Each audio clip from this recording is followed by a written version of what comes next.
আসসালামু আলাইকুম বন্ধুরা, সবাই কেমন আছেন? বন্ধুরা, আজকে আমি আপনাদের সঙ্গে 5টা জিনিস শেয়ার করব, যেটা আপনি আন্তর্জাতিক ফ্লাইটে আপনি যখন ট্রাভেল করবেন তখন এই 5টা জিনিস আপনাকে সবসময় মাথায় রাখতে হবে। এই 5টা জিনিস যদি আপনি মাথায় রাখেন তাহলে আপনার ট্রাভেল অনেক সহজ হবে।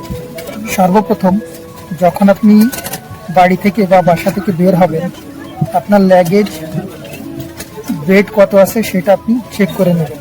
আপনার টিকিটে যে ওয়েটটা দেওয়া আছে তার থেকে বেশি যেন না হয়।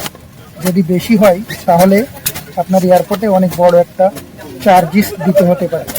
তার কারণে বাড়ি থেকেই আপনি লাগেজটা ওজন করে নেবেন, তাহলে আপনার জন্য সহজ হবে। আর দ্বিতীয় আপনি সবসময় এয়ারপোর্টে 3 ঘন্টা আগে পৌঁছাই যাবেন। যদি আপনি 3 ঘন্টা আগে এয়ারপোর্টে পৌঁছাই যান, অনেক সময় হয় কি ইমিগ্রেশনে অনেক টাইম লেগে যায়।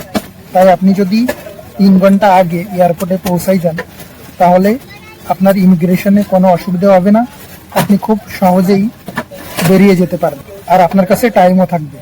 আর তৃতীয় আপনি যখন বোর্ডিং পাস নিয়ে নেবেন, সবসময় আপনি স্ক্রিনে চেক করতে থাকবেন, কারণ অনেক সময় হয় কি আপনার গেট নাম্বার চেঞ্জ হয়ে যায়, এরকম অনেক সময় হয়। তাই সবসময় আপনি স্ক্রিনে আপনি চেক করতে থাকবেন। যদি আপনার গেট নাম্বার চেঞ্জ হয় তাহলে আপনি বুঝতে পারবেন। আর চতুর্থ, সবসময় আপনার পাসপোর্ট আর বোর্ডিং পাস সবসময় আপনার হাতের কাছে রাখবেন।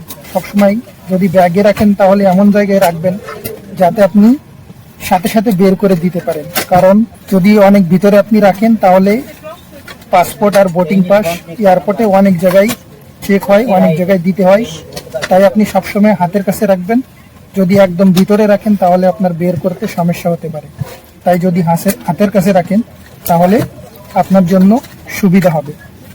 আর 5 নম্বর আপনি সবসময় এয়ারপোর্টে যখন ঢুকবেন, যারা কর্মচারীরা আছে যারা চেক করে তাদেরকে সবসময় সাহায্য করবেন এবং ধৈর্য ধরবেন। আর যদি কোনো অসুবিধা হয় তাহলে কর্মচারীদের জিজ্ঞেস করবেন। আশা করি বুঝতে পেরেছেন। ধন্যবাদ সবাইকে।